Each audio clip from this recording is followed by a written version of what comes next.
ರಾಜ್ಯ ಸರ್ಕಾರಕ್ಕೆ ಇವತ್ತು ಒತ್ತಾಯ ಮಾಡಲಿಕ್ಕೆ ಈ ಮೆಮೊರಂಡಮ್ ಅನ್ನು ಕೊಡ್ತಾ ಇದ್ದೇವೆ. ಜೆಡಿಎಸ್ ಪಕ್ಷ, ಬಿಜೆಪಿ ಪಕ್ಷ ಹಾಗೂ ಹಿಂದೂಪರ ಸಂಘಟನೆಗಳು, ಪ್ರಗತಿಪರ ಮಂಡಳಿಗಳ ಒಕ್ಕೂಟ ದಿನಾಂಕ 11/9/2025 ಮಳವಳ್ಳಿ ಬಂದ್ ಹಾಗೂ ಶಾಂತಿಯುತ ಪ್ರತಿಭಟನೆಯನ್ನು ಹಮ್ಮಿಕೊಂಡಿದೆ. ಈ ಪ್ರತಿಭಟನೆ ಉದ್ದೇಶ ಮಂಡ್ಯ ಜಿಲ್ಲೆ ಮದ್ದೂರು ಪಟ್ಟಣ ಶ್ರೀ ಗಣೇಶ ಮೂರ್ತಿ ವಿಸರ್ಜನೆ ಸಂದರ್ಭದಲ್ಲಿ ನಡೆದ ಅಹಿತಕರ ಘಟನೆಯನ್ನು ಖಂಡಿಸುವುದು ಮತ್ತು ಇಂತಹ ದುರ್ಘಟನೆ ಕೋಮು ಸಂಘರ್ಷ ಸಮಾಜದ ಸ್ವಾಸ್ಥ್ಯವನ್ನು ಕೆಡಿಸುತ್ತದೆ. ಇಂತಹ ವಿಧ್ವಂಸಕ ಕೃತ್ಯ ಎಸಗಿದವರ ವಿರುದ್ಧ ಪ್ರಕರಣ ದಾಖಲಿಸಿ ಸೂಕ್ತ ಕ್ರಮ ಒತ್ತಾಯಿಸುತ್ತಿದ್ದೇವೆ.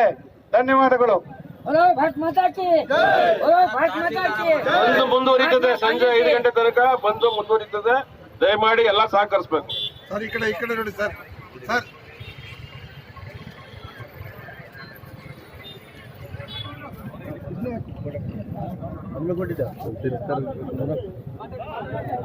ಹೇಳಿ ಏನ್ ಹೇಳ್ತಾರೆ? ಅದೇ ತಲುಪಿಸ್ತೇವೆ.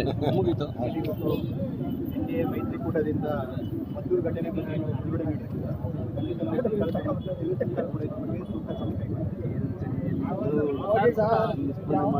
ಪ್ರತಿಭಟನಾಕಾರರು ದಯಮಾಡಿ ತಮ್ಮ ಬೈಕ್ ಗಳನ್ನ ತಗೊಂಡು ಎಲ್ಲರಿಗೂ ತಿಂಡಿಯ ವ್ಯವಸ್ಥೆಯನ್ನು ಮಾಡಲಾಗಿದೆ.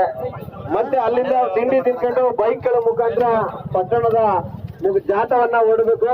ಸತತವಾಗಿ ಬಂದು ಸಂಜೆ 5 ಗಂಟೆ ತನಕ ನಡೀತದೆ ಅಂತೇಳಿ ಎರಡೂ ಪಕ್ಷಗಳ ಮತ್ತು ಸಂಘಟನೆಗಳ ನಿರ್ಧಾರವನ್ನು ಮಾಡಿದ್ದಾರೆ. ಪ್ರಮುಖ ರಸ್ತೆಗಳಲ್ಲಿ ಬೈಕ್ ಗಳ ಮುಖಾಂತರ ಸಂಚಾರ ಮಾಡಬೇಕು. ಪ್ರತಿಯೊಬ್ಬರು ಈಗ ಪ್ರತಿಭಟನಾಕಾರರು, ಸಂಘಟನೆಯವರು ದಯಮಾಡಿ ಐವಿ ಹತ್ರ ಬರಬೇಕು. ಎಲ್ಲ ತಿಂಡಿ ವ್ಯವಸ್ಥೆ ಮಾಡಿದೆ.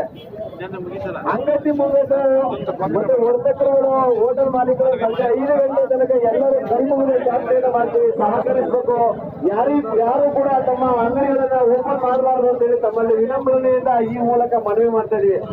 ಪ್ರತಿಭಟನೆಯಲ್ಲಿ ಭಾಗವಹಿಸಿರ್ತಕ್ಕಂಥ ಎಲ್ಲ ಎರಡೂ ಪಕ್ಷದ ಮುಖಂಡರು, ಸಂಘಟನೆಗಳು ದಯಮಾಡಿ ಪ್ರವಾಸಿ ಮಂದಿರ ಐವಿ ಹತ್ರ ಬರ್ಬೇಕಣ್ಣ. ದಯಮಾಡಿ